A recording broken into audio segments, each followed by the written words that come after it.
The flames licked the evening sky with tongues of orange and crimson as Julian McCrae sprinted through his burning wheat field, his calloused hands gripping the pitchfork he had snatched from the barn moments before the raiders descended upon Thornwick village. He was not a warrior, had never wanted to be one, but 28 years of working the land had given him strength in his back and shoulders, and desperation had given him something darker, something that tasted like copper and ash in his mouth.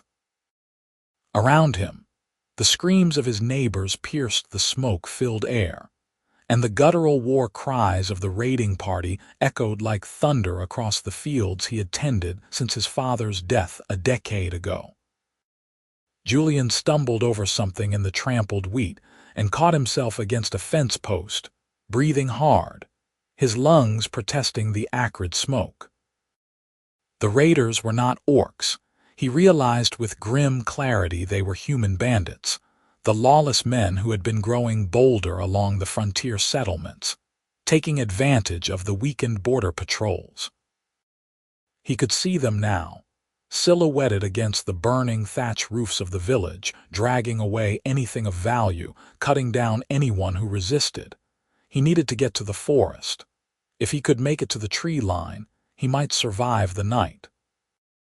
Julian turned toward the dark mass of pines that bordered his eastern fields and ran, his boots pounding the dry earth, his heart hammering against his ribs. The smoke was thicker here, rolling across the ground like a living thing, and he could barely see 5 feet ahead of him. That was when he heard a sound so unexpected, so out of place amid the chaos and violence that it froze him mid-stride. A baby's cry. Thin, frightened, barely audible over the roar of flames and distant screams, but unmistakable. Julian's first instinct was to keep running. Every fiber of his being screamed at him to flee, to save himself, that stopping meant death.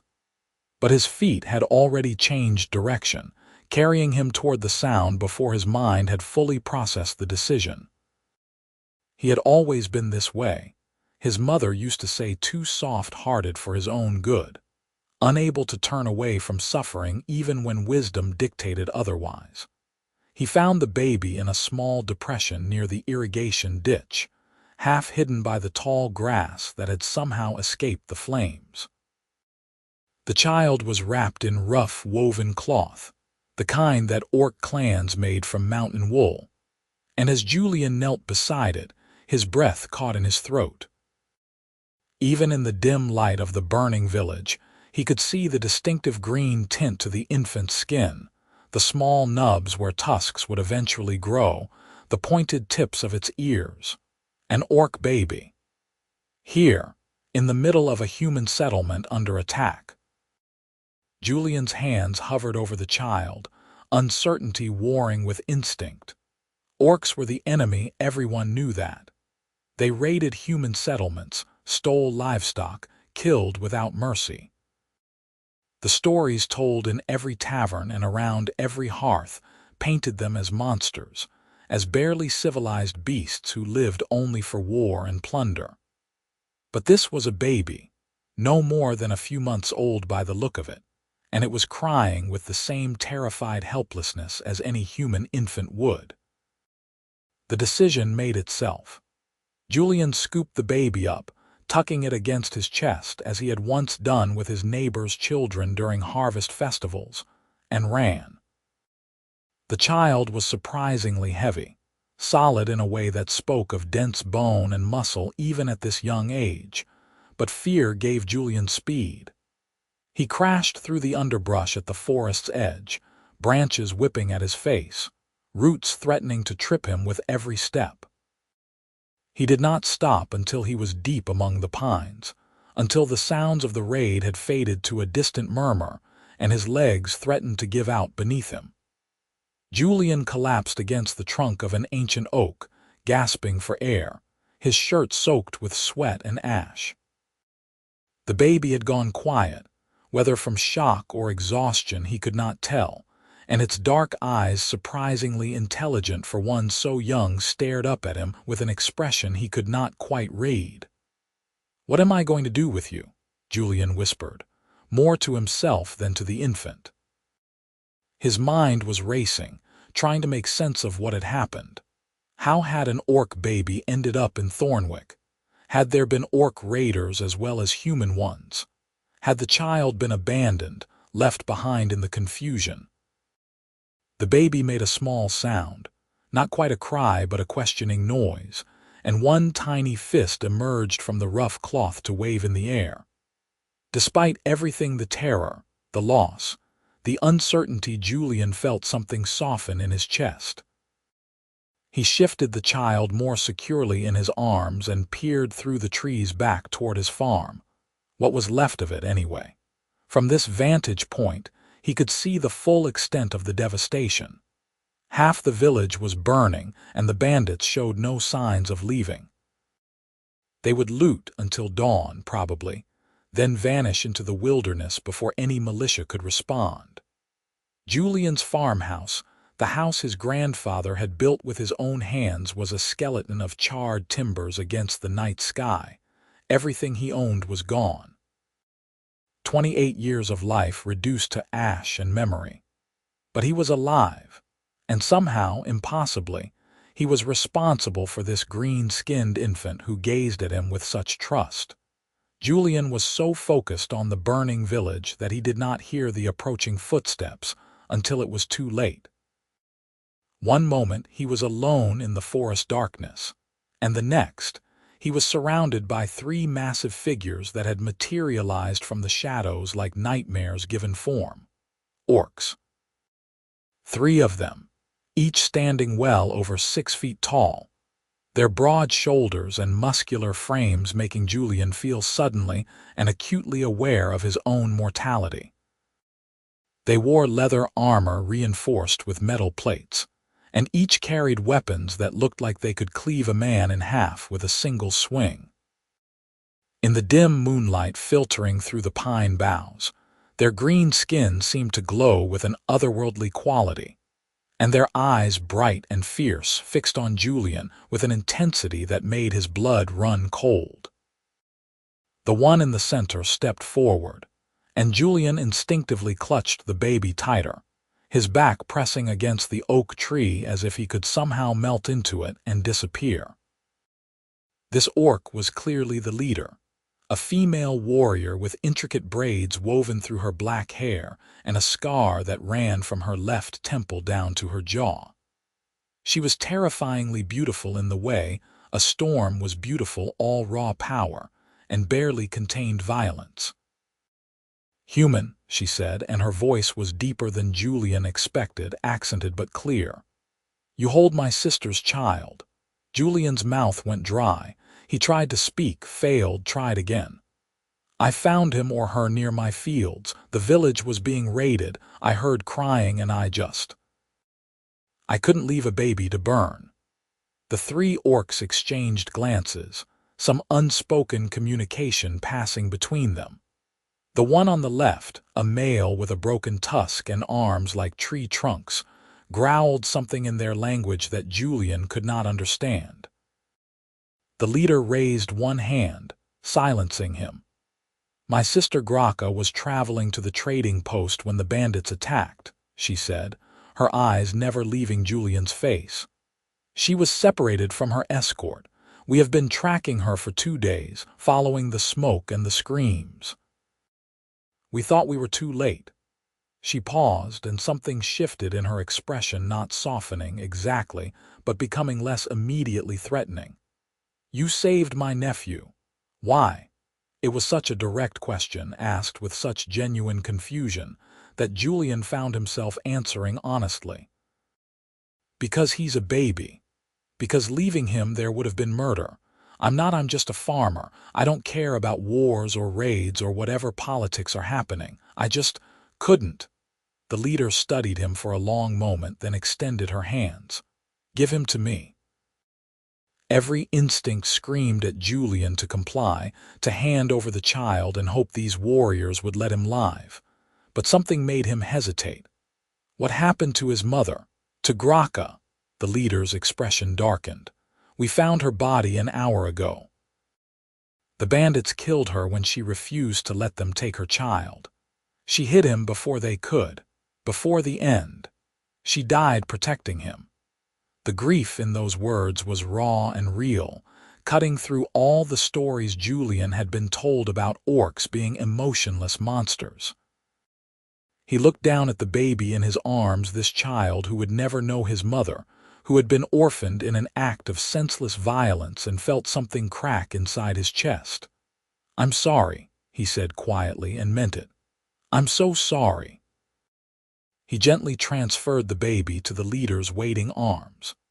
She took her nephew with a tenderness that seemed at odds with her warrior's bearing, cradling him against her chest and murmuring something in Orcish that sounded like a lullaby or a prayer.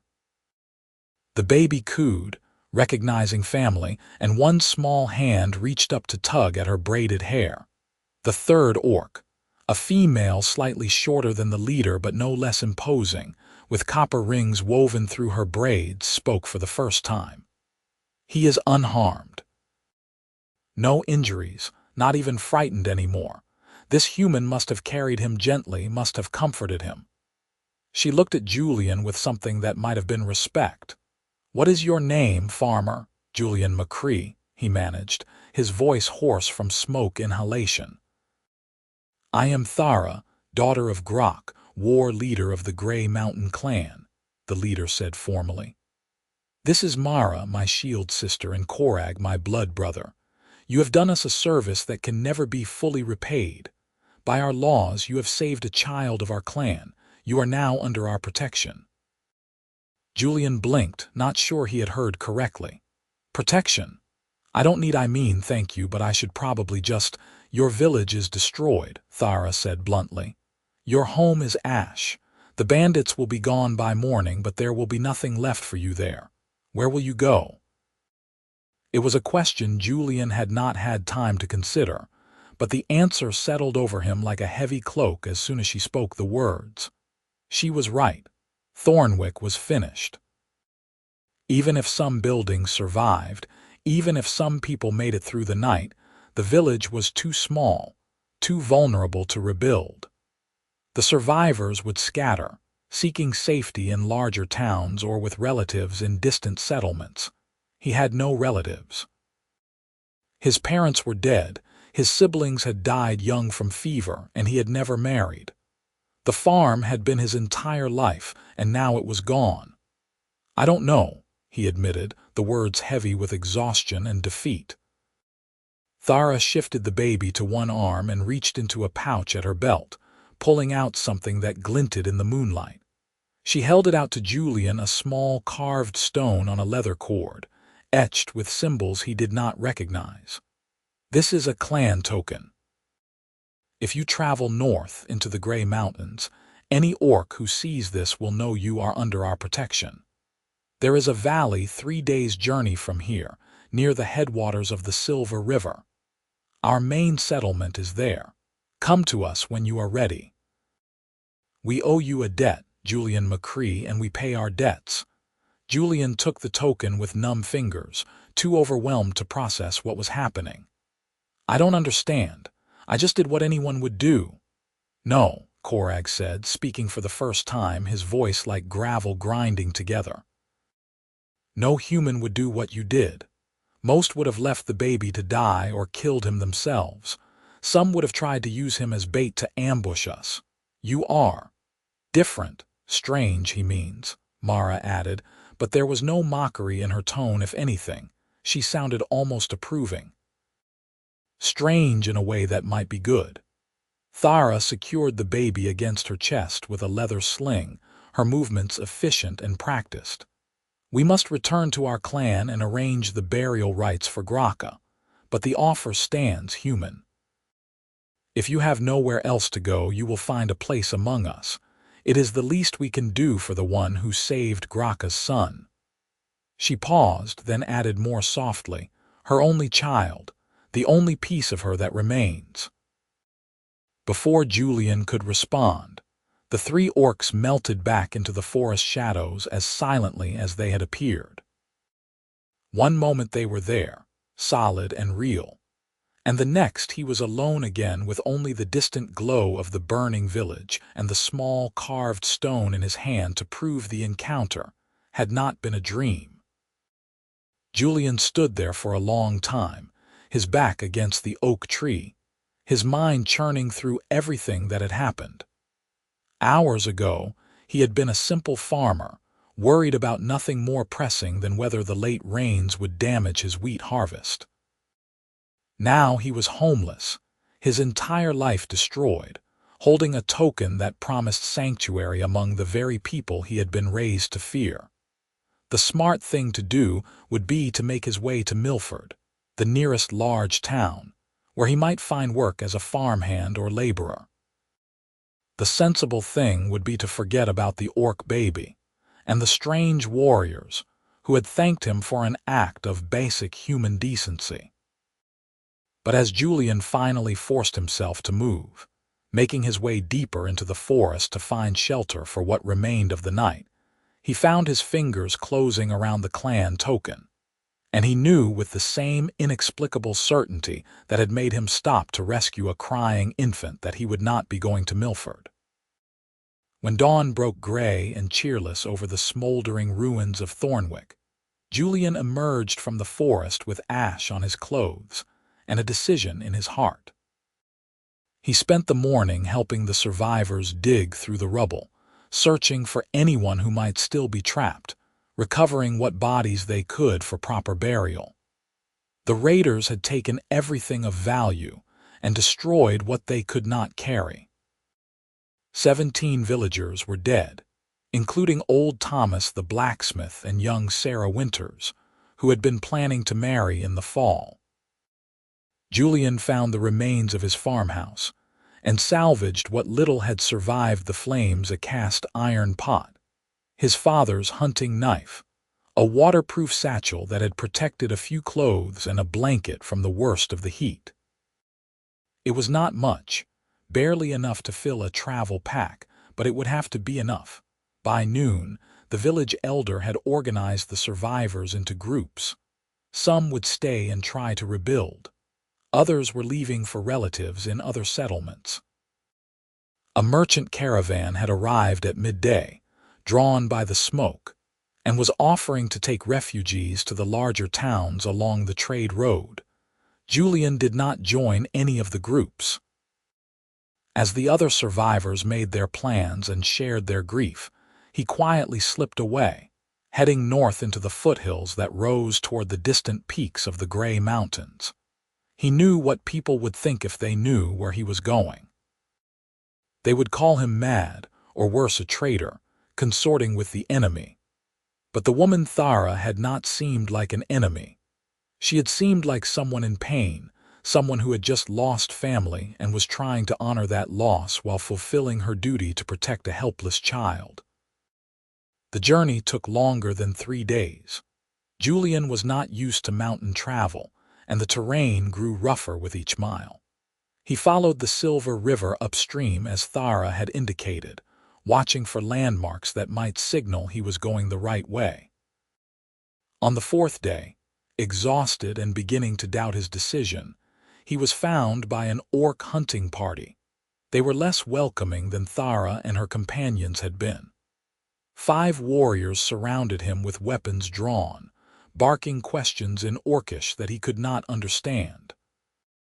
Julian fumbled for the clan token, holding it up with shaking hands, hoping it meant what Thara had said it meant. The effect was immediate. The lead hunter, a grizzled male with gray streaking his black hair, examined the token closely, then said something sharp to the others. The weapons were lowered, though the suspicion did not entirely leave their eyes. The gray-haired orc gestured for Julian to follow, and he did, too tired and hungry to do anything else.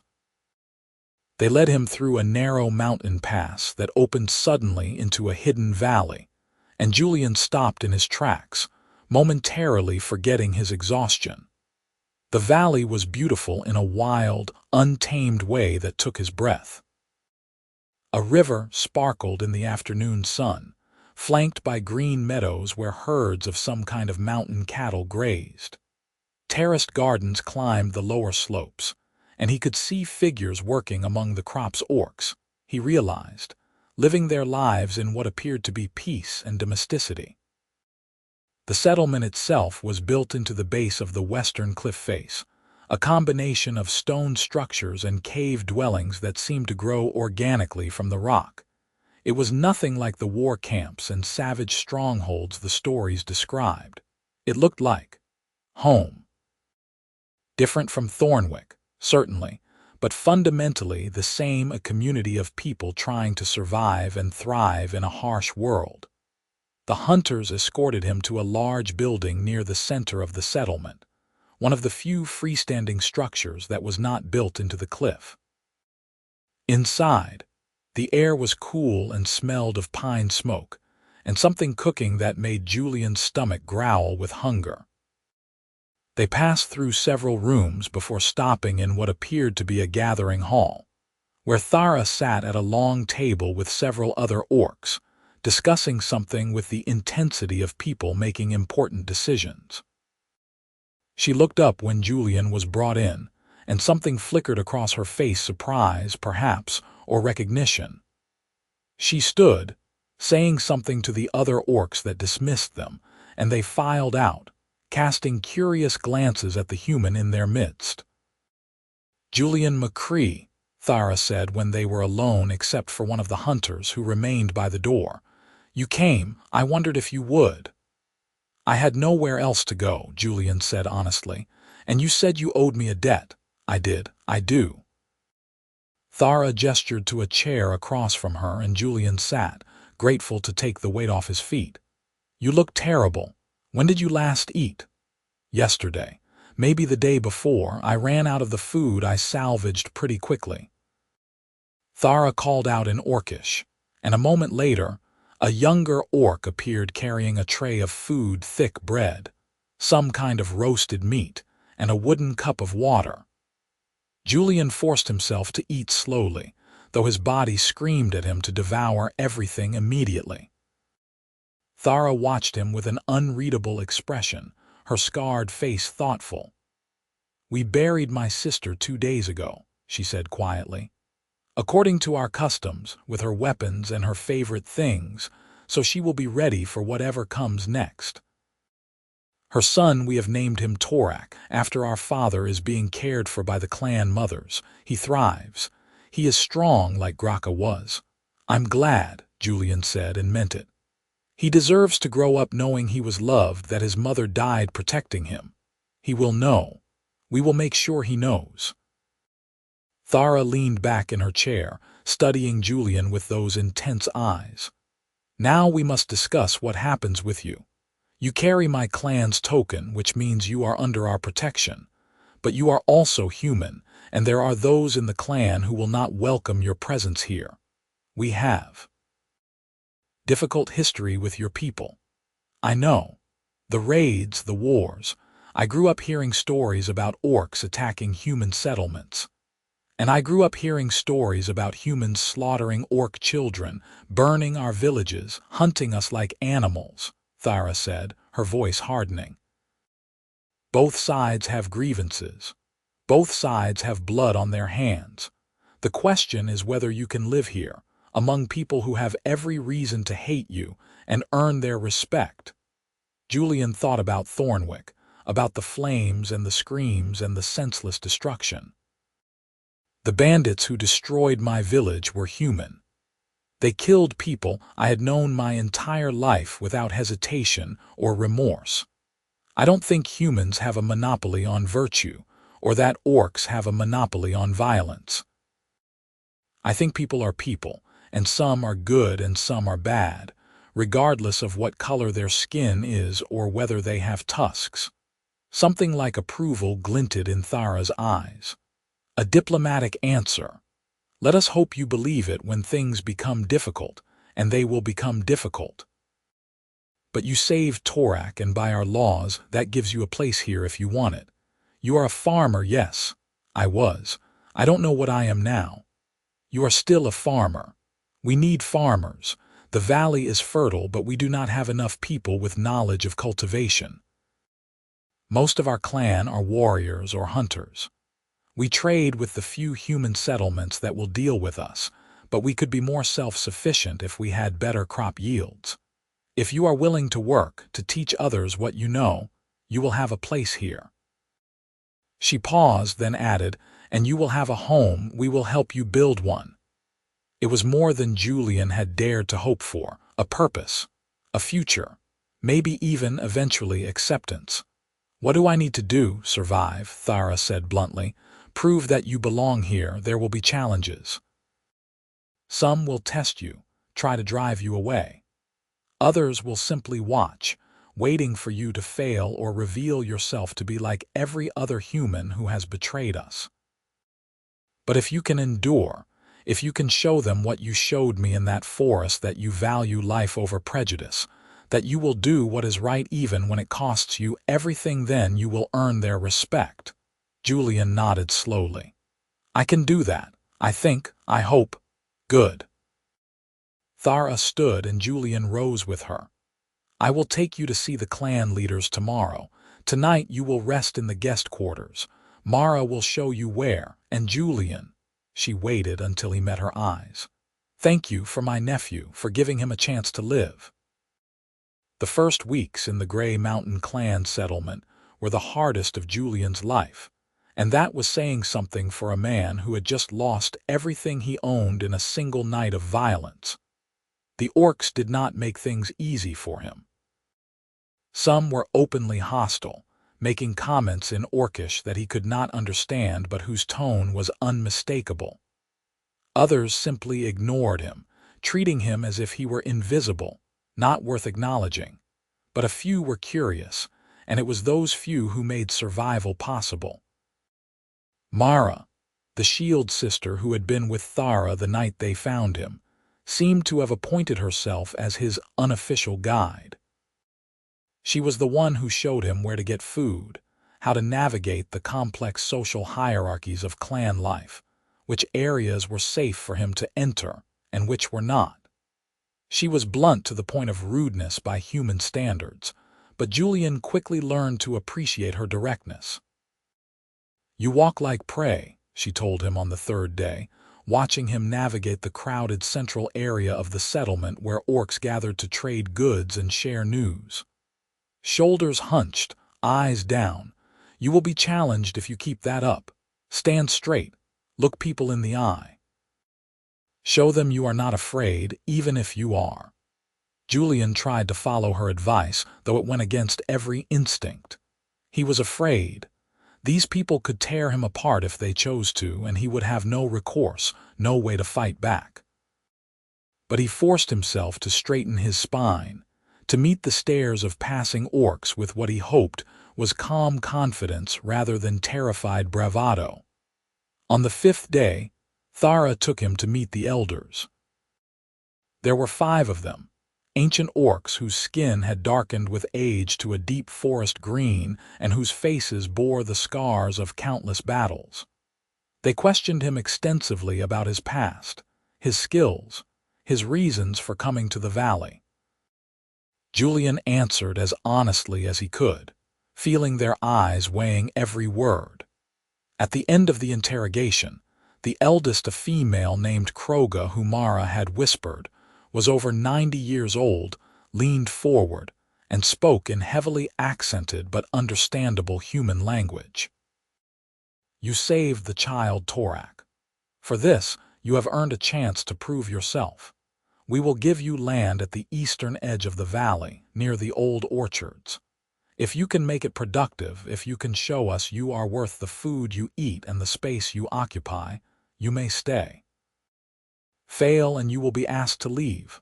"Understood, understood," Julian said, relief and anxiety warring in his chest. "Thank you for this opportunity." "Do not thank us yet," Kroga said, and there might have been the faintest hint of amusement in her weathered face. "The land has defeated stronger people than you. Let us see what you are made of, human." The land in question was a nightmare. Julian stood at the edge of his new property, if it could be called that, and felt his heart sink. The soil was rocky and hard-packed, choked with weeds and thorny shrubs.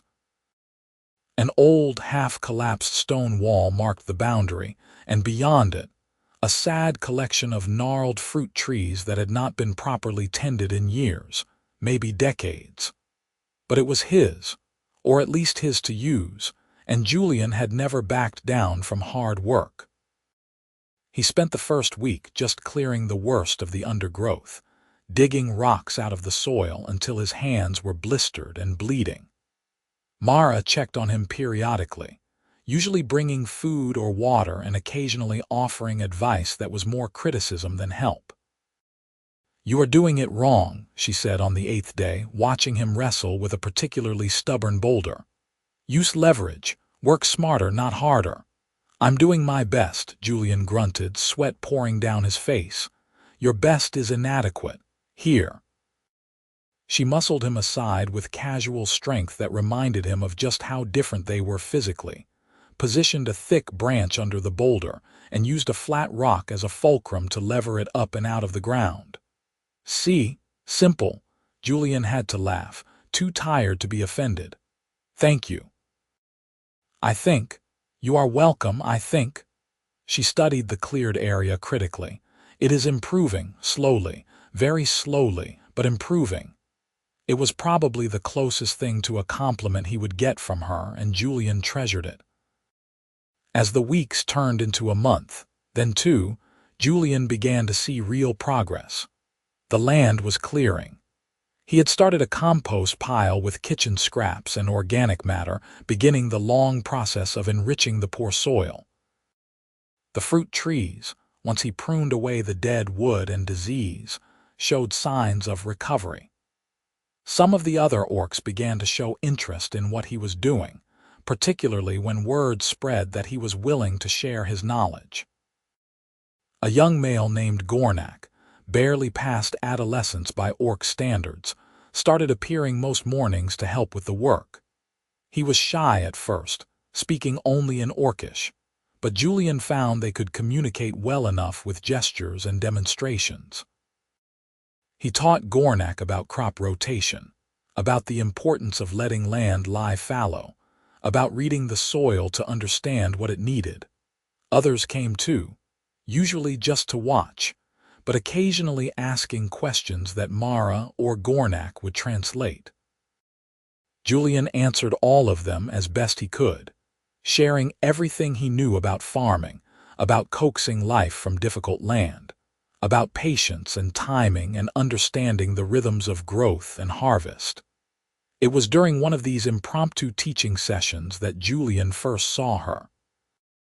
He was explaining to a small group about grafting fruit trees, showing them how to join a cutting from a healthy tree to the rootstock of a struggling one, when he felt eyes on him. He looked up and saw an orc woman standing at the edge of the group, watching him with an intensity that made his words falter. She was younger than Thara, probably close to his own age, with black hair that fell loose around her shoulders rather than bound in the warrior braids he had come to recognize. Her skin was a lighter shade of green than most of the orcs he had met, almost like new spring grass, and her tusks were small and delicate. But it was her eyes that caught and held him, dark and intelligent, and filled with something that looked like curiosity, rather than the suspicion or hostility he had grown accustomed to. She wore simple clothes, a leather vest over a linen shirt and practical trousers, and carried a basket filled with what looked like medicinal herbs. When she noticed him looking at her, she did not look away or scowl as others had. Instead, she tilted her head slightly, as if studying something interesting, and something in that gesture made Julian's heart do an unexpected and entirely inappropriate flip in his chest. He forced his attention back to the grafting demonstration, finishing the explanation with less eloquence than he had started with, too aware of her presence at the edge of the group. When he was done and the small crowd dispersed, he looked up to find her still there, now examining his fruit trees with a professional eye that suggested knowledge.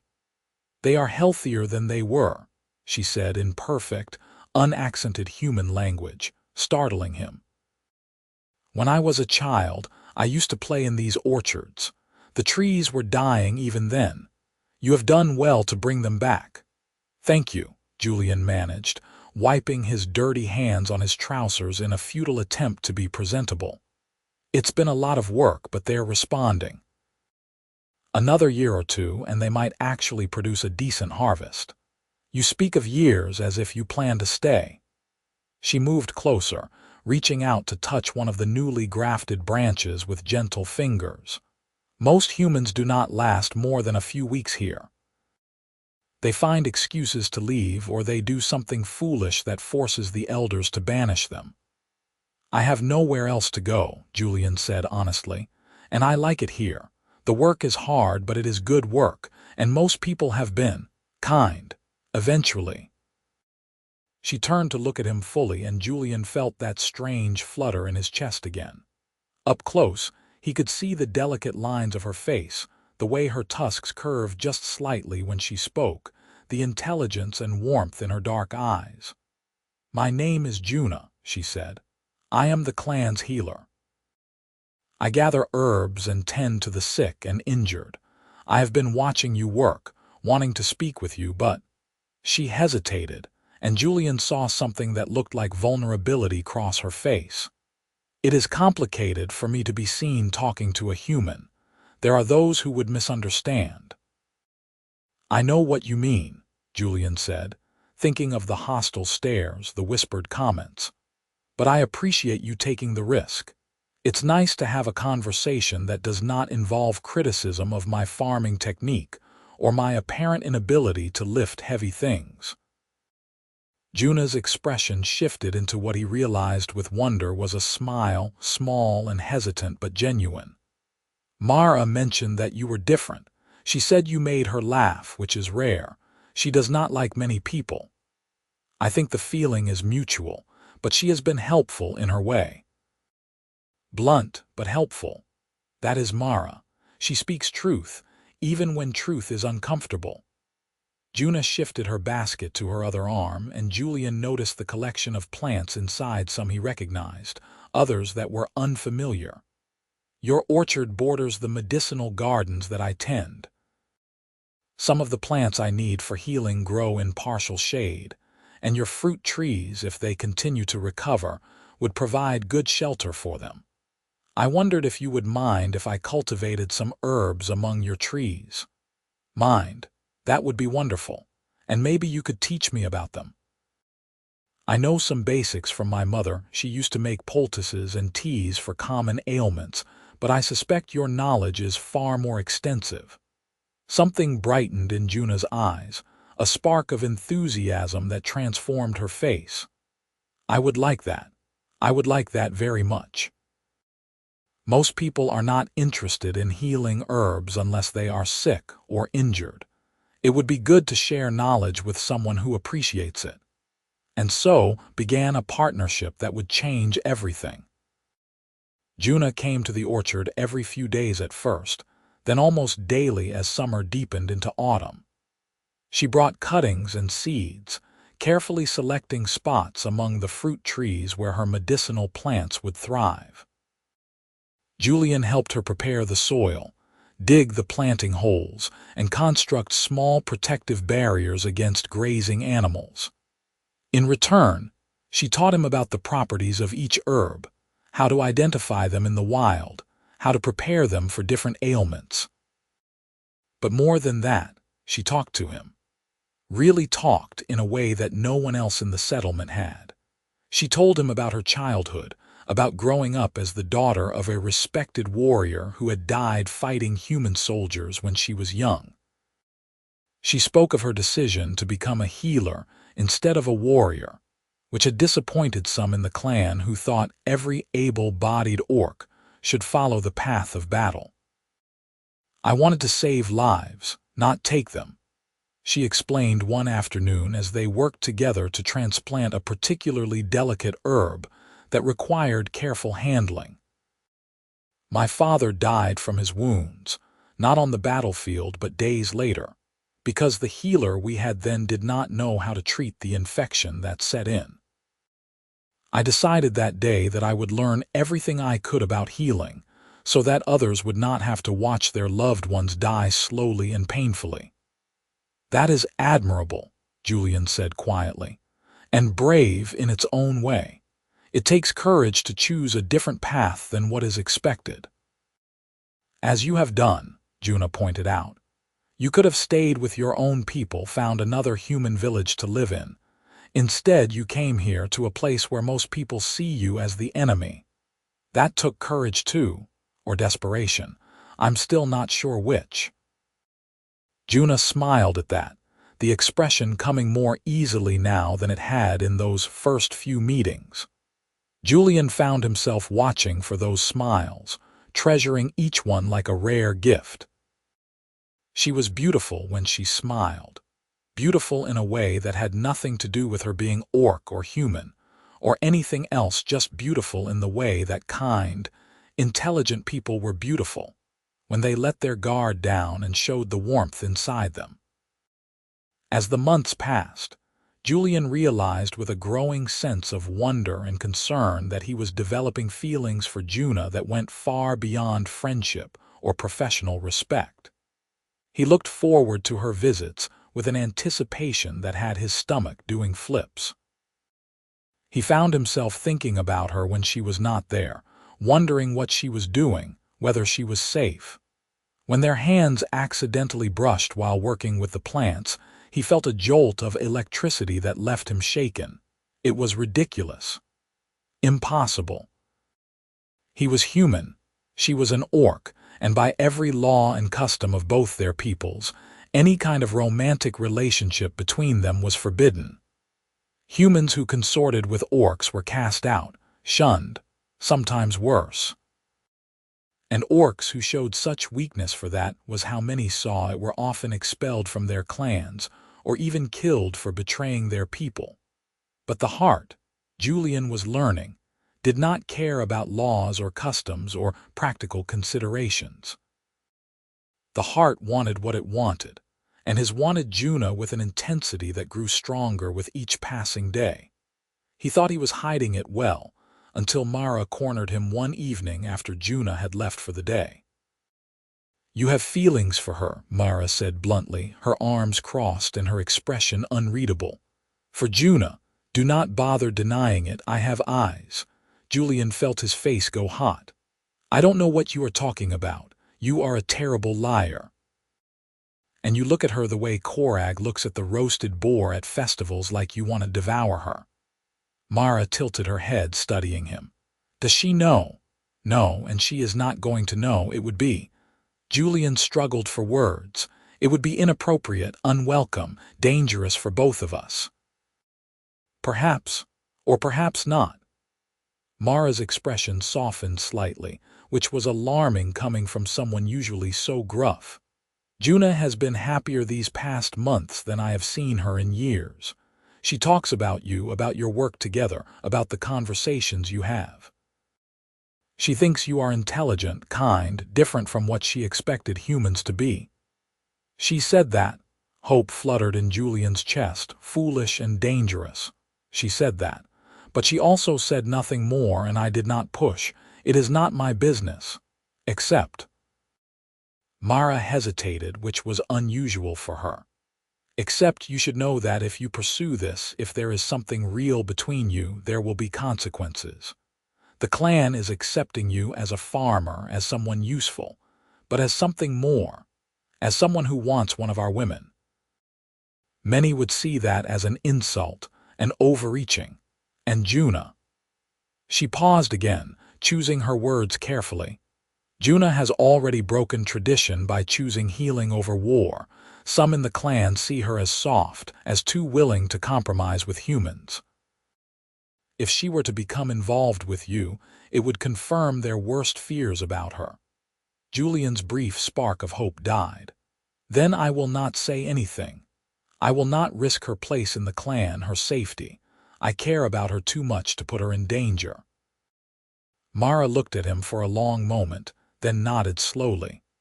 "That is probably wise, but I wanted you to understand what you would both be facing. I have seen the way she looks at you too, Julian McCrae. If you truly care for her, you need to decide what you are willing to risk and what you are willing to sacrifice." She turned to leave, then paused. "For what it is worth, I think you would be good for her, but good does not always mean possible." That conversation haunted Julian through the winter months, as the valley settled into the cold season and work in the orchard slowed. He saw less of Juna during this time. She was busy with winter illnesses, and he was focused on preparing his land for the spring planting. But when they did meet, he found himself hyper-aware of every word, every gesture, looking for signs that she might feel the same confusing tangle of attraction and affection that kept him awake at night. He thought he saw something in the way she smiled at him, in how she sometimes let her hand linger when passing him a tool or a cup of tea. But he could not be sure, and he was too afraid of misreading the situation to act on his feelings. Winter gave way to early spring, and with it came the festival of renewal that marked the beginning of the planting season. It was the first major clan celebration Julian had been present for, and he was both excited and nervous about attending. Mara had assured him he was expected to come. To do otherwise would be an insult, but he knew it would also be a test of sorts, a measure of whether he was truly becoming part of the community, or was still seen as an outsider. The festival was held in a large clearing near the center of the settlement, with fires and torches providing light as the sun set behind the mountain peaks. There was music, drums and wind instruments that created a sound both alien and strangely familiar, and dancing that looked wild and joyous to Julian's unaccustomed eyes. Food was abundant, great platters of roasted meat and bread and vegetables that the whole clan contributed to and shared. Julian lingered at the edges at first, uncertain of his place, until Gornak spotted him and dragged him to sit with a group of younger orcs who had been part of his informal farming lessons. They welcomed him with rough good humor, pressing food and drink into his hands, and trying to teach him some of their language with enthusiastic, but not always successful results. He was laughing at his own butchered pronunciation of what was apparently a fairly crude joke when he saw Juna across the clearing.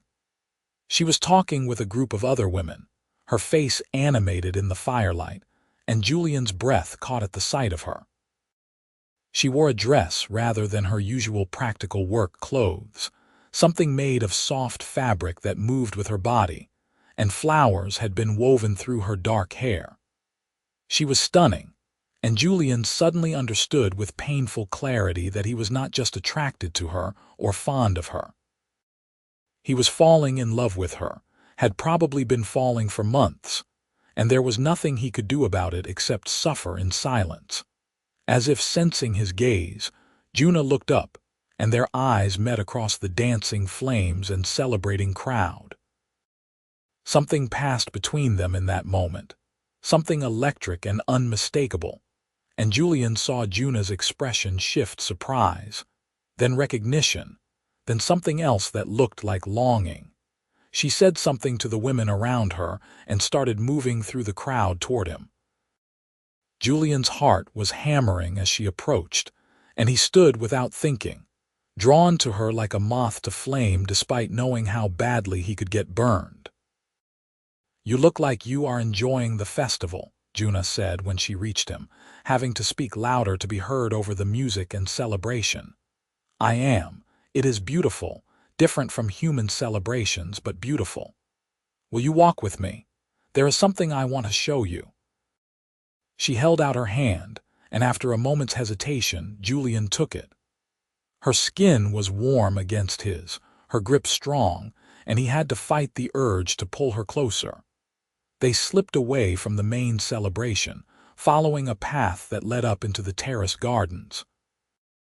The music faded to a distant throb of drums as they climbed, and the air grew cooler and cleaner. Juna led him to a small platform that jutted out from the cliff face, a natural viewing spot that overlooked the entire valley. It was breathtaking. Below them, the settlement glowed with firelight, and the sounds of celebration drifted up on the spring breeze. Above, the sky was a blanket of stars, more than Julian had ever seen, brilliant and sharp in the clear mountain air. "I come here when I need to think," Juna said softly, releasing his hand to lean against the stone railing. "When things become complicated or overwhelming, it helps me remember that there is more to the world than our immediate problems and fears." "It is beautiful," Julian said, and he meant both the view and the woman beside him. Juna was quiet for a moment, then said, "Mara told me something several weeks ago. She said you had feelings for me, that I was blind if I could not see it." She turned to face him, and in the starlight her eyes were dark and unfathomable. "I told her she was imagining things, that you saw me only as a friend and colleague. But tonight, when you looked at me across the fire, I realized she was right. Was not she?" Julian's heart stopped, then started again with a painful lurch. He could lie, could protect them both from the consequences of truth. But he had never been good at deception, and he found he did not want to lie to her, not about this. "Yes," he said simply. "She was right. I have feelings for you, Juna. Feelings I should not have, that cannot lead anywhere good, but feelings I cannot seem to control." Juna took a step closer, and Julian held himself very still, afraid to move, afraid to hope. "Why should you not have them?" "Because I am human and you are an orc, and that combination is forbidden by every law and tradition of both our peoples. Because admitting these feelings puts you in danger, threatens your place in the clan. Because I am a farmer with nothing to offer you except half-cleared land and a future that is uncertain at best. Those are all practical considerations," Juna said, closer now, close enough that Julian could smell the herbs in her hair, feel the warmth radiating from her skin. "But they do not answer the real question. Do you have feelings for me because you are lonely, because I am the only person who has truly befriended you here? Or are they real, specific to me?" "They are real," Julian said, his voice rough. "Specific to you. I love the way you laugh when one of your plants does something unexpected. I love your dedication to healing, how you care about every person in the clan, even when they do not appreciate it. I love how you see the world not as what it is, but as what it could be, how you believe in the possibility of change and growth and reconciliation. I love you, Juna, and I know I should not, but I do." The words hung in the air between them, raw and honest and terrifying. Juna was silent for so long that Julian thought he had made a terrible mistake, that he had ruined everything with his confession. He started to step back to apologize, but Juna caught his hand. "I love you too," she said, and her voice was shaking. "I have been trying not to, trying to convince myself that what I felt was just friendship or gratitude or curiosity about humans. But I love you, Julian McCrae, and I do not know what to do about it." Relief and joy and terror flooded through Julian in equal measure. He tightened his grip on her hand, pulling her closer. "We could keep it secret, meet like this, away from others. It would be difficult, but maybe possible. Secrets have a way of being discovered, and I do not want to love you in hiding as if it were something shameful." Juna's jaw set with determination. "I want to be able to stand beside you in daylight, to let the clan see that I have chosen you. But I know what that would cost. The elders would likely ask me to leave, and I would lose everything I have worked for, everyone I care about." "Then we cannot do this," Julian said, though it felt like his heart was being ripped from his chest. "I will not ask you to sacrifice everything for me. I care about you too much to let you destroy your life.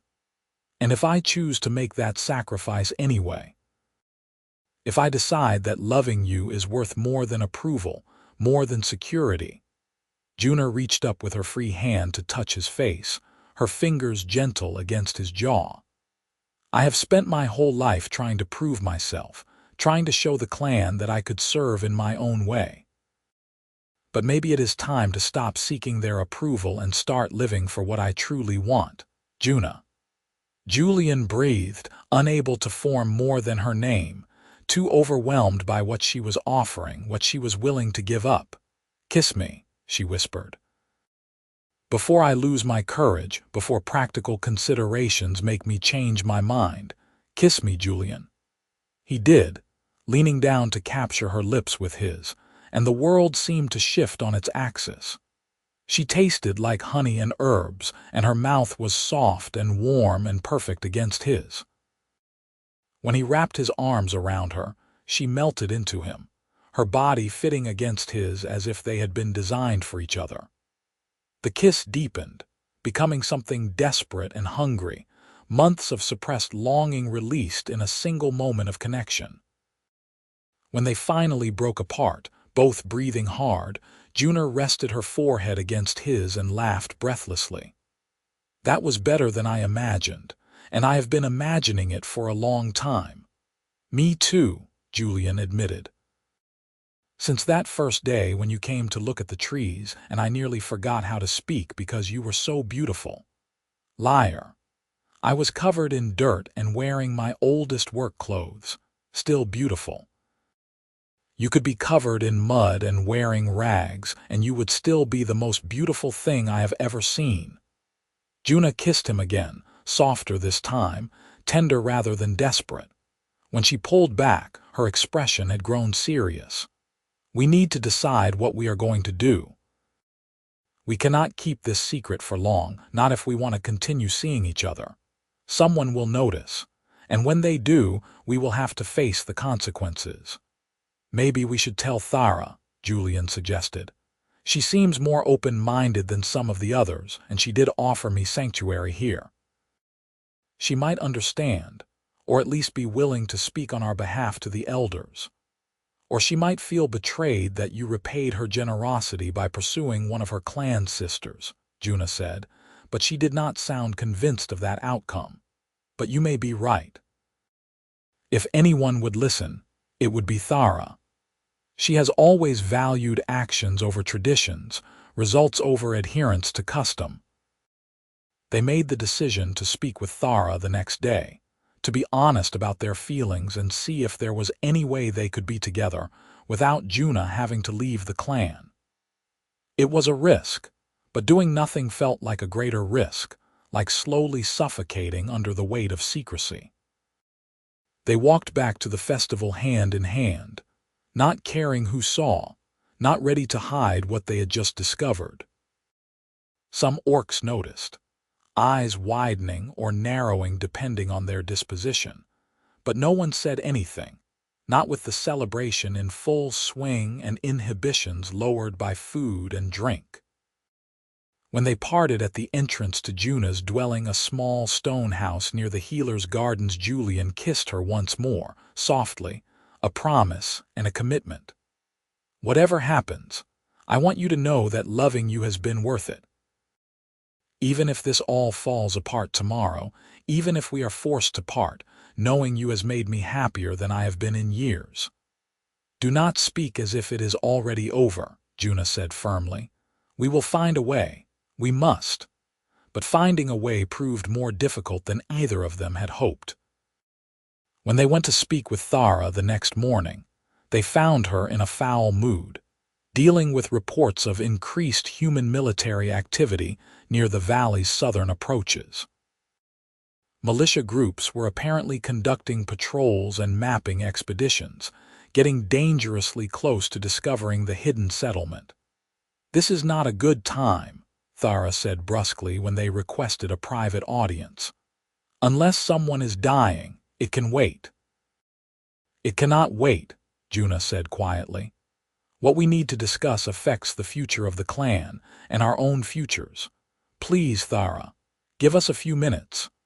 Something in Juna's tone must have gotten through because Thara sighed and dismissed the other warriors she had been conferring with. When the room was empty, She turned to face them with crossed arms and an expression that suggested her patience was limited. "Speak, then. Quickly." Julian and Juna exchanged glances, and Julian took a breath. "Juna and I have developed feelings for each other. We love each other, and we want to be together openly. We know this is unconventional, that many in the clan will oppose it, but we are hoping you might understand and help us find a way to make it work." Thara's expression did not change, but something flickered in her eyes, surprise, perhaps, or dismay. She was silent for a long moment, long enough that Julian felt his stomach sink. Then she said, "I wondered if this might happen. I saw how you were together, how you looked at each other. I hoped I was wrong." "You are not happy about this," Juna said, and Julian heard the hurt in her voice. "Happy? No, I am not happy. I am concerned." Thara began to pace, her movements restless and agitated. "Julian, you saved my nephew. For that, I owe you a debt that can never be fully repaid. But what you are asking for now, to be with Juna, to make your relationship public, is not something I can simply grant. The clan has traditions, laws that exist for good reasons. Interspecies relationships have historically led to tragedy and division. And right now, with human forces moving closer to our territory, we cannot afford any appearance of weakness or betrayal." "Loving someone is not betrayal," Julian said, trying to keep his voice level. "And I fail to see how two people caring for each other makes anyone weak." "You do not understand our history," Thara snapped. 40 years ago, one of our warriors fell in love with a human woman. He trusted her, told her about the valley, about our defenses and numbers. She used that information to lead a human war party here. They slaughtered half the clan before we could drive them off. My grandmother was killed in that attack, so forgive me if I am skeptical about human-orc romances." Julian felt like he had been punched. "I would never betray you. Never. The clan has given me a home when I had none. I would die before I revealed your location or put anyone here at risk. You say that now. But love makes people do foolish things, compromise in ways they never imagined. What if you were captured by human forces? What if they tortured you for information? What if they threatened Juna's life unless you told them how to find us? Could you honestly say you would resist?" "I would resist," Julian said firmly, even as doubt gnawed at him. He wanted to believe he would be that strong, that principled, but Thara was right that he could not truly know until faced with such a choice. Juna stepped forward, her voice passionate. "Thara, I respect your concerns and our history, but Julian is not that warrior's lover from decades past. He has proven himself over and over these past months, worked hard, earned the respect of many in the clan. He saved Torak at great personal risk. He deserves better than to be judged by someone else's betrayal. Perhaps, but my opinion is not the only one that matters. The elders will need to decide this, and I can tell you right now that most of them will oppose it. Kroga especially, she lost her daughter in that attack 40 years ago. She will never approve of a human marrying into the clan. Then what can we do?" Juna asked, and Julian heard the desperation in her voice.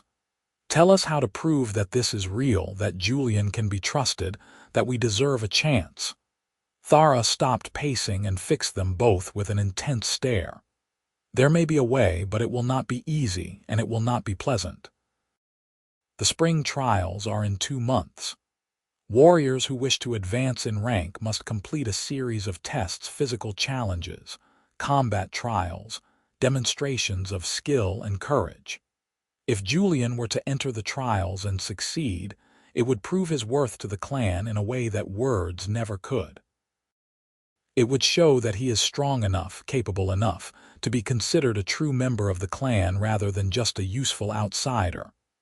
"But the trials are for warriors," Juna protested. "Julian is a farmer, not a fighter." "Exactly, which is why succeeding would be so meaningful. If a human farmer can pass the trials that our warriors undergo, it would force even the most skeptical to acknowledge his strength and dedication. Thara looked at Julian. But I will not lie to you, the trials are dangerous. People have been badly injured, even killed. And if you fail, it will be seen as proof that humans are weak, that you do not belong here. It could make things worse for both of you. Julian felt Juna's hand slip into his, her grip tight. He looked at her, saw the fear and hope warring in her eyes, and made his decision. I will do it. I will enter the trials and prove myself. Julian, no, Juna said immediately. You could be hurt or killed. I will not ask you to risk your life for me. You are not asking, I am offering. He squeezed her hand reassuringly. Juna, you are worth any risk, any challenge. And maybe Thara is right. Maybe this is the way to show the clan that I belong here, that I am serious about making a life among you. Among us. Thara nodded slowly. Then I will register you for the trials. But understand, Julian McCrae, that once you commit to this, there is no backing out. To withdraw would be seen as cowardice, and it would destroy any credibility you have built. You will have 2 months to prepare. I suggest you use them wisely. The next 8 weeks were the most physically demanding of Julian's life. Thara assigned Korag and Mara to train him, and they approached the task with a ruthless efficiency that left Julian bruised, exhausted, and questioning his sanity on a daily basis. Korag focused on building his strength and endurance. Every morning began with running, not the gentle jogging Julian was used to, but punishing sprints up the mountain trails until his lungs burned and his legs trembled. Then came weightlifting, using stones and logs to build muscle in his arms, shoulders, and back. Korag was a relentless taskmaster, never satisfied, always pushing for one more repetition, one more circuit. You are soft, he would growl, watching Julian struggle to lift a boulder that weighed nearly as much as he did.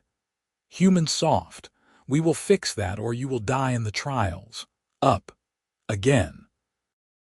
Mara handled combat training, teaching him how to fight with weapons he had never touched before: axes, short swords, spears. She was faster than seemed possible for someone her size, and she did not pull her strikes. Julian accumulated bruises like badges of honor, learning through painful experience how to block, dodge, and counterattack. You think too much, she told him after knocking him on his back for the 4th time in one session.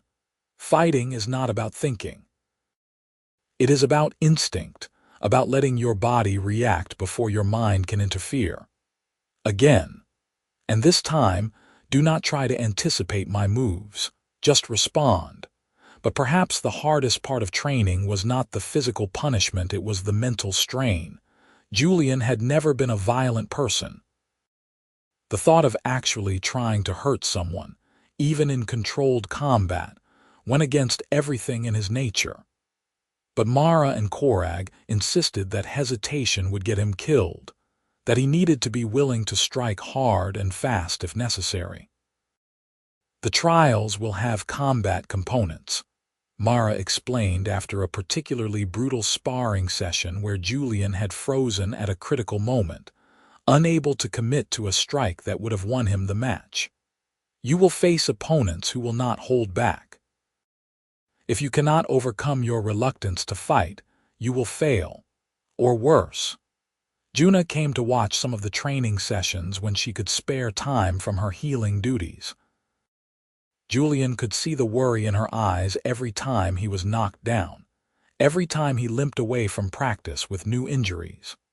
She patched him up in the evenings, applying poultices to his bruises and salves to his cuts, her touch gentle even as she scolded him for pushing too hard. "You are going to get yourself killed," she said one night as she wrapped his sprained wrist. "This is madness, Julian. We could just leave, go somewhere neither of our peoples would find us, start over somewhere new, and spend the rest of our lives running, looking over our shoulders." Julian shook his head. "No, I want to be with you, Juna, but I want it to be real. I want us to have a home, a community, a future. That means proving myself here, earning the right to be with you in the open. But if you die, I will not die. I am too stubborn and I have too much to live for.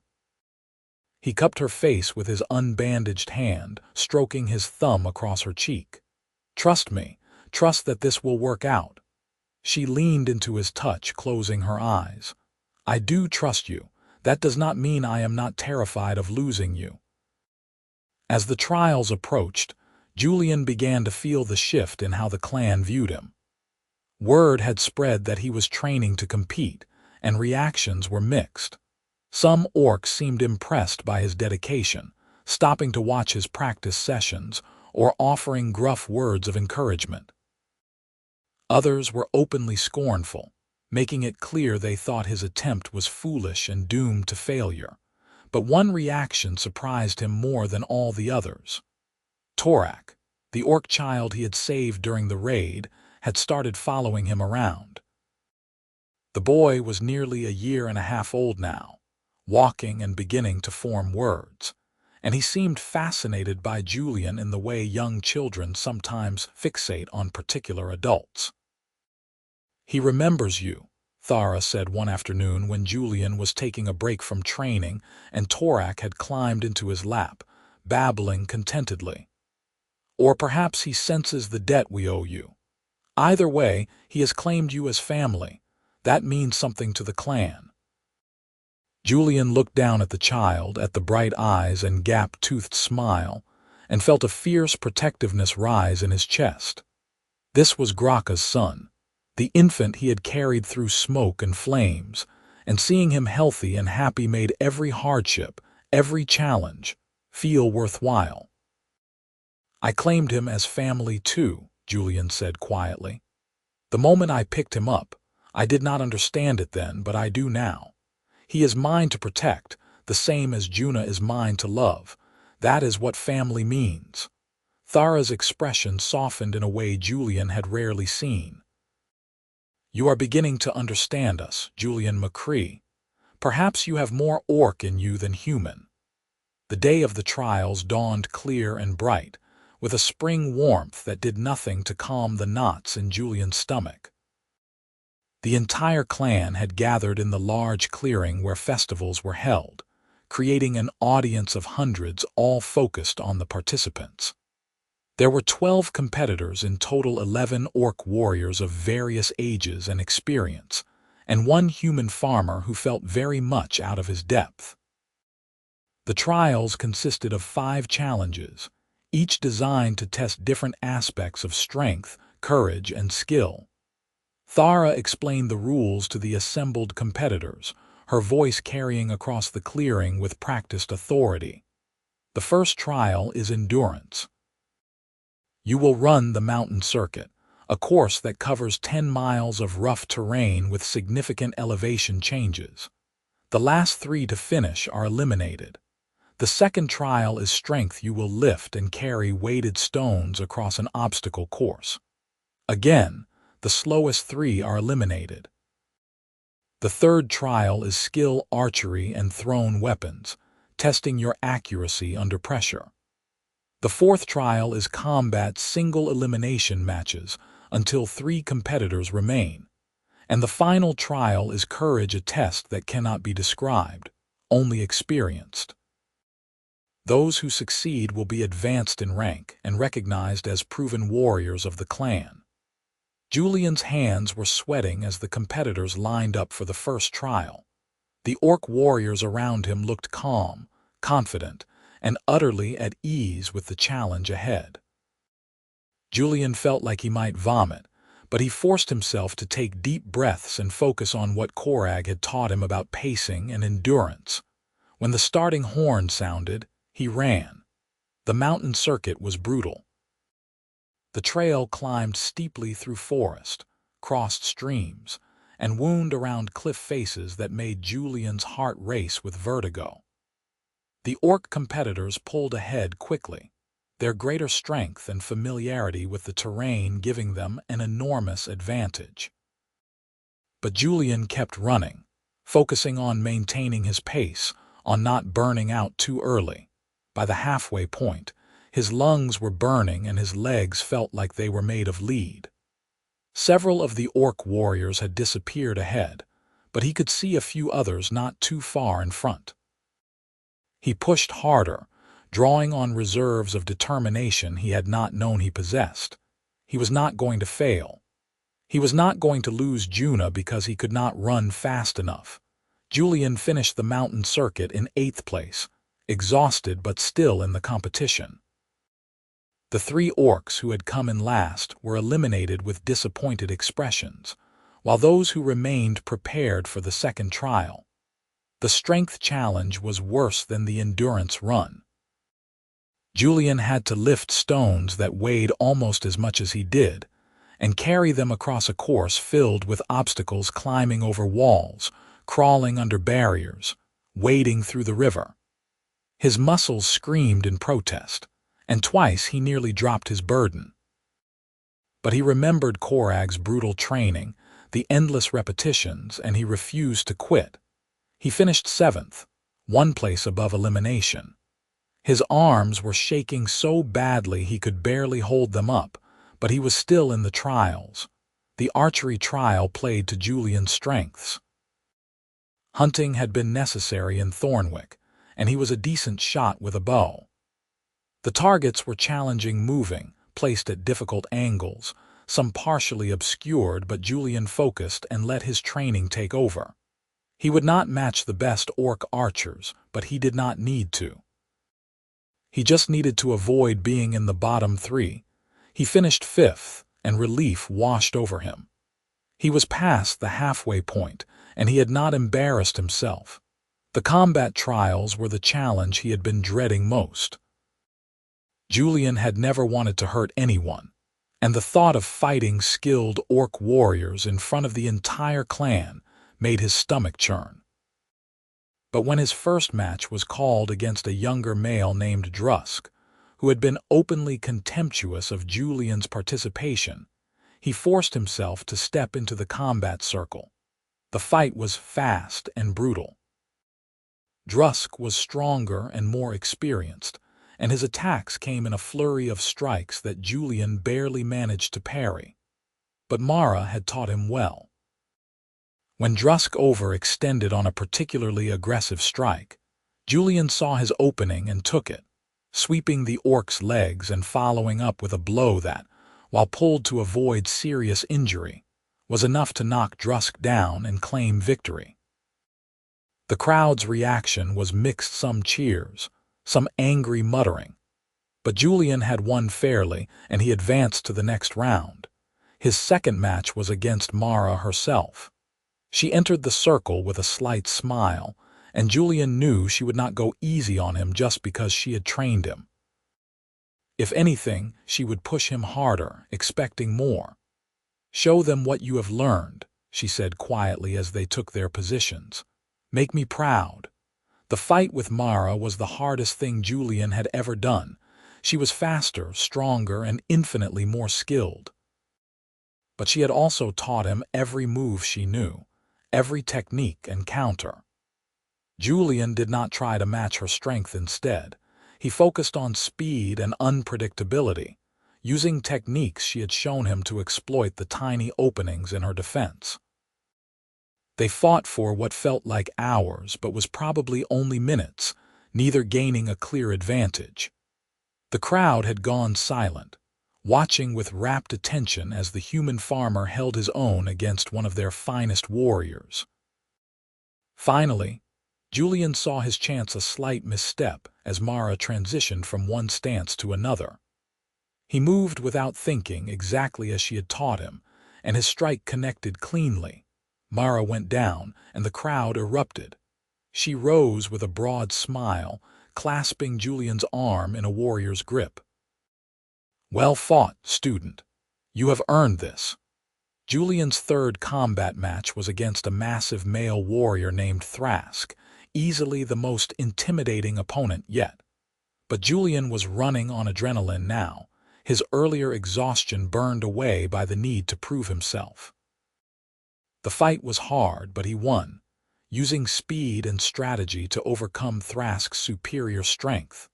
When the combat trials ended, only 3 competitors remained: Julian, an experienced female warrior named Skara, and Korag himself. They had all proven themselves worthy, but one final trial remained. Thara stepped into the center of the clearing, her expression grave. The final trial tests courage, the willingness to face your fears for the sake of the clan. Each of you will enter the sacred cave alone and face what you find there. If you emerge, you pass. If you do not. She did not finish the sentence, but the implication was clear. Julian had heard whispers about the sacred cave, but no one had been willing to tell him what the trial actually entailed. As he followed Thara and the other elders up the mountain path to a dark opening in the rock, his heart pounded with apprehension. Skara went first, disappearing into the darkness. The wait was agonizing. 20 minutes passed, then 30. Finally, she emerged, pale and shaking but triumphant. Korag went next, returning after about 25 minutes looking grim but satisfied. Then it was Julian's turn. Thara stopped him at the cave entrance, her hand on his shoulder. What you will face inside is different for everyone. It will test you in ways that cannot be prepared for. Trust yourself, Julian McCrae, and remember why you are doing this. He stepped into the cave, and the darkness swallowed him whole. The cave was not just dark, it was utterly black, the kind of darkness that seemed to have weight and substance. Julian moved forward carefully, one hand trailing along the stone wall for guidance. The air was cool and smelled of earth and minerals, and somewhere ahead he could hear the drip of water. Then he heard voices, familiar voices calling out from the darkness. "Julian, help me. Please, the fire is so hot, I cannot breathe."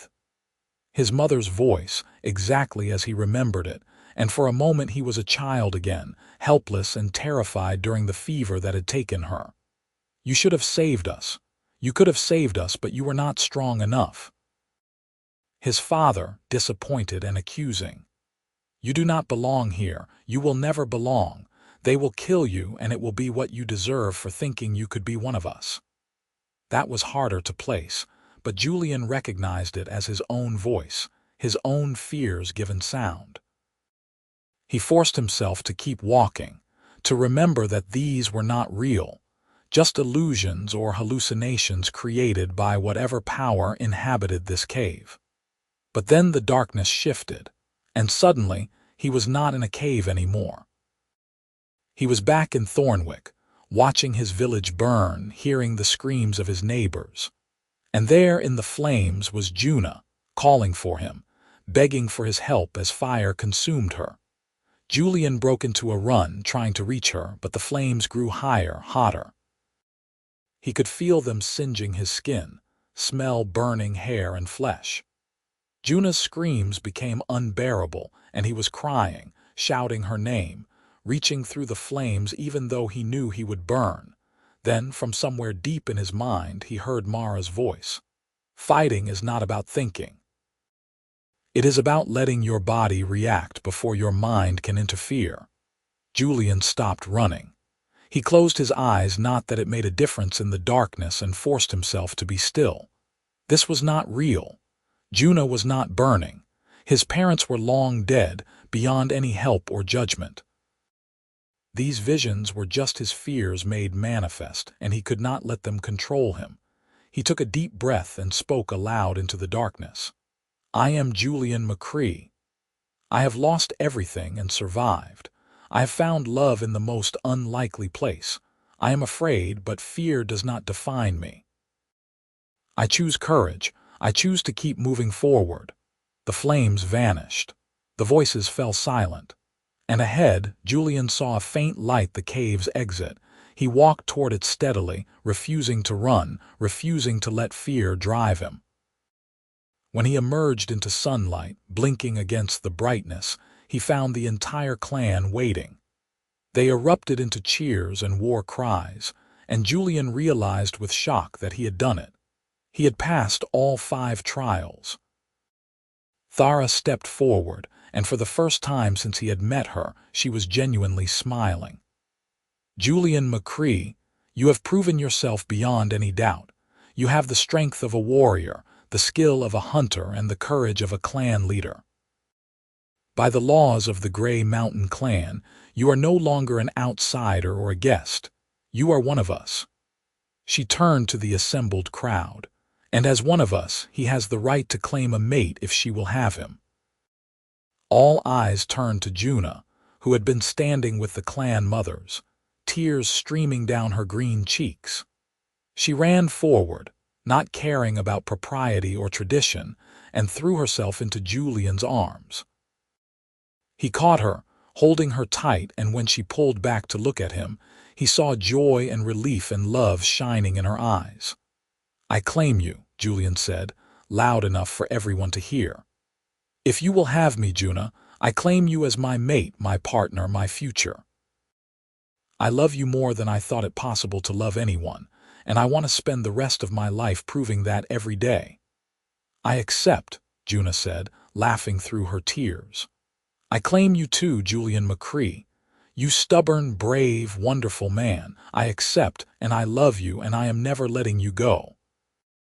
They kissed there in front of the entire clan, and this time there were no whispers of disapproval, no hostile glares.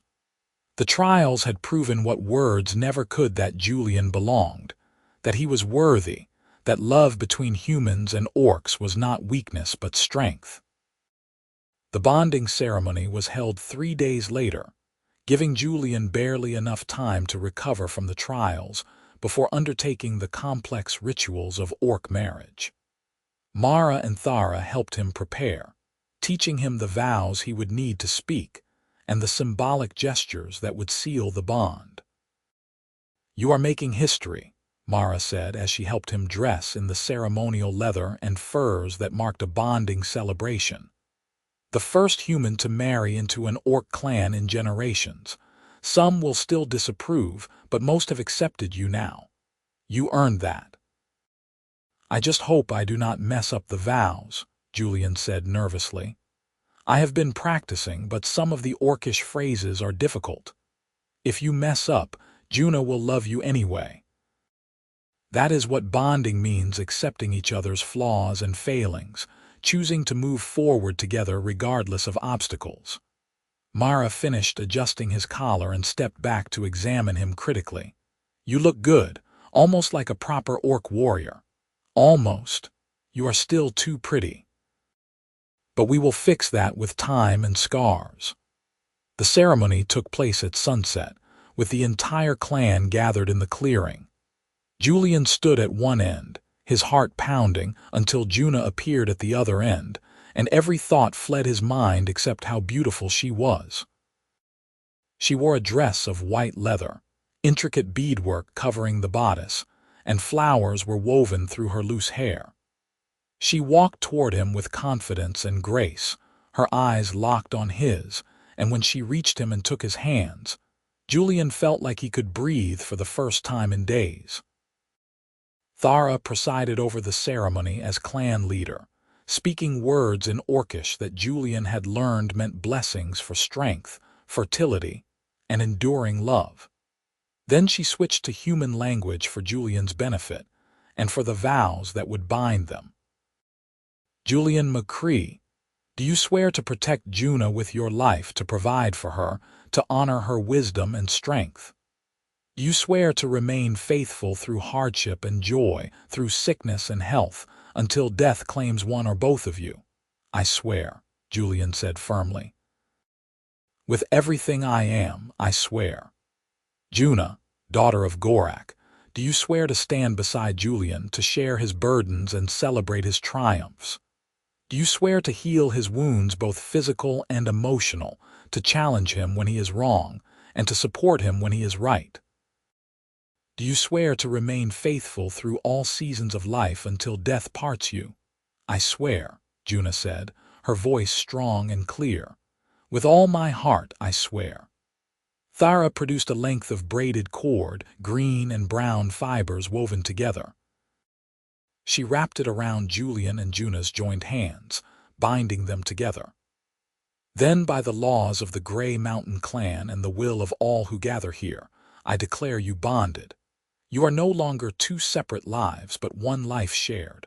May your days be long and your love enduring. The clan erupted in celebration, and Julian pulled Juna into a kiss that was both tender and passionate, a promise and a beginning. When they finally broke apart, she was laughing, and Julian felt like his heart might burst from happiness. The celebration feast lasted well into the night, with food and drink and music that shook the valley. Julian was passed from group to group, congratulated and welcomed and teased in equal measure. Korag clapped him on the back hard enough to nearly knock him over, declaring him not entirely useless in a fight. Mara gave him a rare hug, whispering that she was proud of him. Even Kroga, the eldest who had been most skeptical of allowing a human into the clan, approached him and said that he had earned his place, and she would stand against any who challenged his right to be there. But the best moment came late in the evening, when Thara brought little Torak to them. The child was sleepy but excited by all the activity, and he reached for Julian with grabbing hands. "He is yours too, you know," Thara said, passing the toddler to Julian. "By our customs, when you bonded with Juna, you became part of the extended family network. That includes Torak. You saved him, and now you are responsible for helping raise him. Are you ready for that?" Julian looked down at the child in his arms, at the bright eyes that were struggling to stay open, and felt a fierce love that rivaled what he felt for Juna. "I am. I want to be part of his life, to teach him, to watch him grow. I want him to know he has family who loves him." "Then it is settled." Thara smiled, a genuine expression of warmth. "Welcome to the family, brother." As the night wore on, and the celebration finally began to wind down, Juna took Julian's hand and led him away from the crowd. They walked through the quiet settlement to their new home, a dwelling that the clan had built for them over the past 3 days. A combination of human and orc architectural styles that symbolized their union. It was small but beautifully crafted, with stone walls and a slate roof, windows that looked out over the valley, and inside, furniture that had been made or donated by various clan members.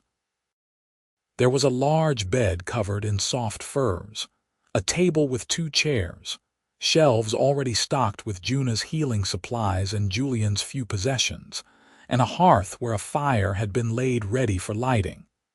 "It is perfect," Julian said, looking around with wonder. "I cannot believe they did all this." "You are family now," Juna said simply. "Family takes care of family. That is our way." She moved to light the fire, and soon the room was filled with warmth and flickering light. Then she turned to Julian with a shy smile that was at odds with her usual confidence. "And now, husband, we have the rest of our lives to figure out what being bonded means. Where should we start?" Julian crossed the room and took her in his arms, feeling the rightness of her body against his, the perfection of this moment. "How about we start with being grateful that we found each other? That despite everything that should have kept us apart, we are here together. Everything else can wait." They stood there for a long time, just holding each other, the fire crackling in the hearth and the sounds of the celebration fading in the distance. It was not the ending Julian had imagined for himself a year ago when his world had burned. It was better, stranger, more difficult, more beautiful than anything he could have dreamed. Life in the clan as a bonded couple brought new rhythms and responsibilities. Julian expanded his farming operation, teaching more orcs about cultivation and crop management, and the valley's harvests increased significantly. Juna continued her healing work, and Julian assisted her, learning the properties of herbs and how to prepare medicines. They worked side by side, day after day, building a life together. They also spent considerable time with Torak, who had indeed become like a son to them both. The boy was bright and energetic, full of questions about everything, and he seemed to adore both his adoptive parents equally. Teaching him to plant seeds in the orchard, watching him chase butterflies through the gardens, listening to his excited chatter about the world, these moments became precious to Julian in ways he had never expected. "He is going to be a handful when he is older," Juna said one evening as they watched Torak sleep, exhausted from a day of helping in the orchard. "Smart and stubborn and too brave for his own good." "Sounds like someone else I know," Julian teased, and Juna swatted his arm playfully. "I am not stubborn, I am determined. There is a difference." "Of course there is, my love, whatever you say." The seasons turned, spring giving way to summer and then fall. Julian's orchard produced its first real harvest since he had arrived, and the fruit was distributed throughout the clan with pride. He had done what he promised, made the land productive, contributed to the community's well-being, proven his worth. But more than that, he had found happiness. Real, lasting happiness of the kind he had never thought possible. Every morning he woke next to Juna, and every night he fell asleep with her in his arms, and each of those simple moments felt like a gift. There were still challenges, of course. Some in the clan remained uncomfortable with their mixed relationship, and there were occasional comments or cold shoulders. The threat of human military forces remained a constant concern, requiring increased vigilance and defensive preparations. And the memories of what Julian had lost, Thornwick, his old life, his neighbors and friends never entirely faded. But these difficulties seemed small compared to what he had gained. He had a wife he loved beyond measure, a child he was helping to raise, a community that had accepted him, and meaningful work that fed both body and soul. 1 year to the day after Julian had arrived in the valley, Thara organized a celebration to mark the anniversary. The entire clan gathered, and speeches were made about integration and acceptance, about how Julian had proven that the old prejudices did not have to define the future. But the moment that mattered most to Julian came later, when he and Juna were alone in their home, and she took his hand with an expression of nervous excitement. "I have news," she said softly. "News I wanted to wait to share until I was certain." Julian's heart began to race. "What kind of news?" "The kind that means our family is going to grow. I am pregnant, Julian. We are going to have a baby." For a moment Julian could not breathe, could not speak, overwhelmed by a wave of emotion so powerful it brought tears to his eyes. A baby. Their baby. A child born of their love, proof that the boundaries between species were not as absolute as everyone had believed. "Are you happy?" Juna asked anxiously, misreading his silence.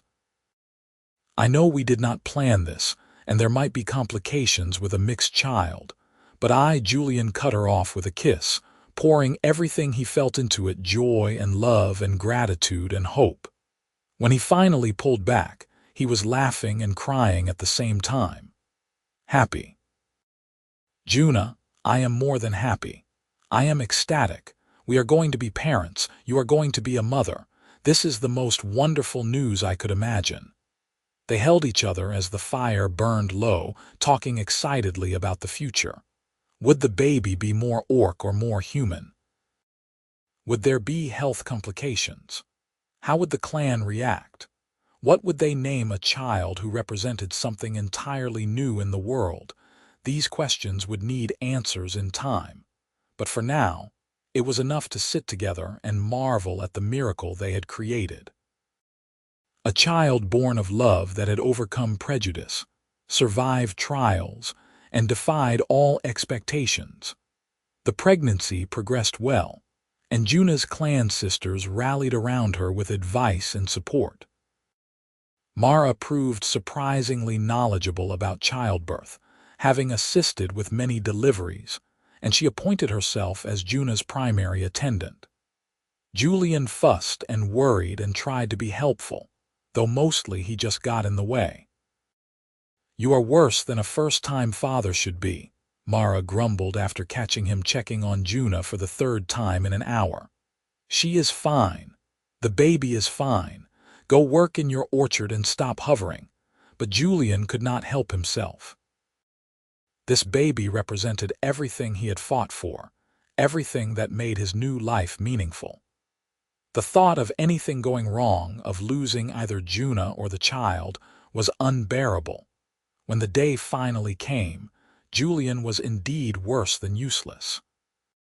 He paced outside the dwelling while Mara and the clan mothers attended to Juna, flinching at every sound, praying to any god who might listen that everything would be all right. It was Thara who finally emerged, holding a bundle wrapped in soft cloth, her face split in a broad grin. "You have a daughter, Julian McCrae, and she is perfect." Julian's knees nearly gave out with relief. "And Juna, is she, exhausted but well. She wants to see you, come." He followed Thara inside on shaking legs, and found Juna propped up in bed, her hair damp with sweat, but her face radiant with joy. And in her arms was the most beautiful thing Julian had ever seen, a tiny infant with skin that was a pale sage green, a shade exactly between his tan and Juna's darker green. The baby had dark hair like both her parents, and when her eyes fluttered open, they were gray-green and alert.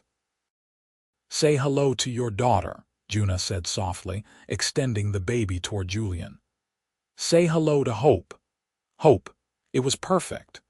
Julian took his daughter with trembling hands, cradling her against his chest, and felt his heart expand to encompass this new love.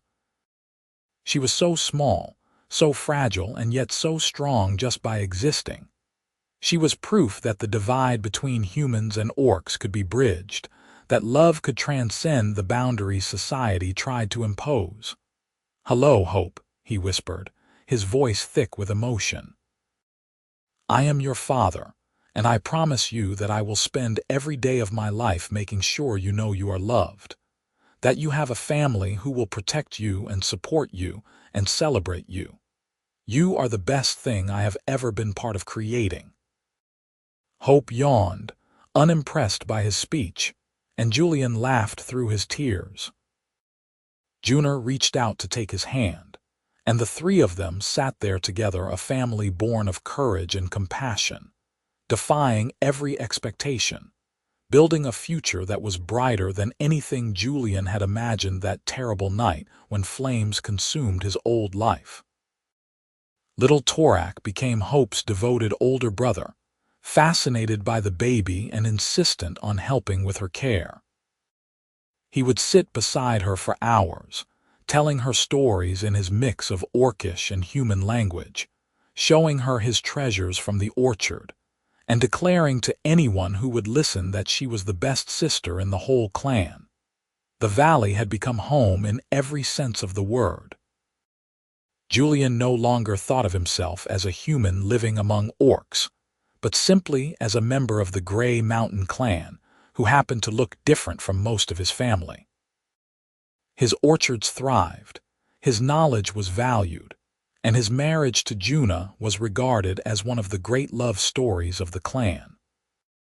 On the evening of Hope's first birthday, as the clan gathered to celebrate with food and music and gifts, Julian stood on the viewing platform where he had first confessed his love to Juna. The valley stretched below him, lit by the setting sun, and he thought about the journey that had brought him here. A year and a half ago, he had been a farmer fleeing for his life, carrying an orc baby he had saved on impulse. Now he was a husband, a father to 2 children, a respected member of a community he had never imagined joining. He had lost everything and gained more than he ever thought possible. Juna joined him on the platform, slipping her arm around his waist. Hope was asleep against her shoulder, worn out from her birthday celebration. They stood in comfortable silence, watching the last light fade from the sky and the first stars emerge. "You ever regret it?" Juna asked quietly. "Giving up your old life, joining us, all the complications that came with loving me." Julian turned to look at her, this strong, beautiful woman who had given him purpose and joy and a family beyond his wildest dreams. "Never. Not for a single moment. You and Hope and Torak, this valley and this clan, you are my life now, the only one that matters." "Good," Juna said, her eyes shining, "because you are stuck with us now. Forever." "I can live with that," Julian said and kissed her softly. "I can absolutely live with that." As darkness settled over the valley and the celebrations continued below, Julian McCrae held his wife and daughter close and gave thanks for the unexpected twist of fate that had led him here. He had saved an orc baby during a village raid, and in return, 3 orc warriors had appeared and changed his life forever. It had been the best decision he never knew he was making, the first step on a journey that had led him home to a place he never knew existed, to a love he never dared imagine, and to a happiness that filled every corner of his heart. The future stretched ahead, full of possibility and promise, and Julian was ready to embrace every moment of it. Together with Juna and their children, with Thara and Mara and Korag, and all the clan who had become family, he would continue building a life that proved love knew no boundaries, that courage could overcome any obstacle, and that sometimes the most unexpected paths led to the most extraordinary destinations. As they finally descended from the platform to rejoin the celebration, Julian looked back once at the valley that had become his home. The lights from the settlement twinkled like earthbound stars, and the sounds of laughter and music filled the night air. This was where he belonged. This was home. And he would protect it, nurture it, and celebrate it for the rest of his days.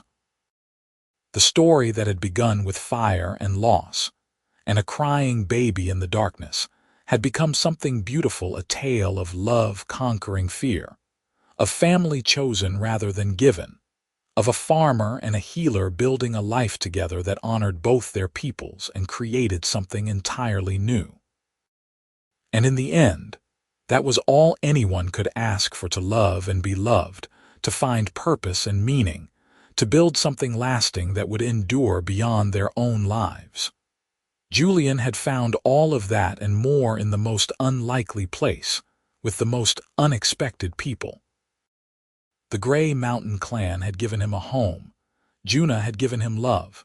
Hope and Torak had given him purpose.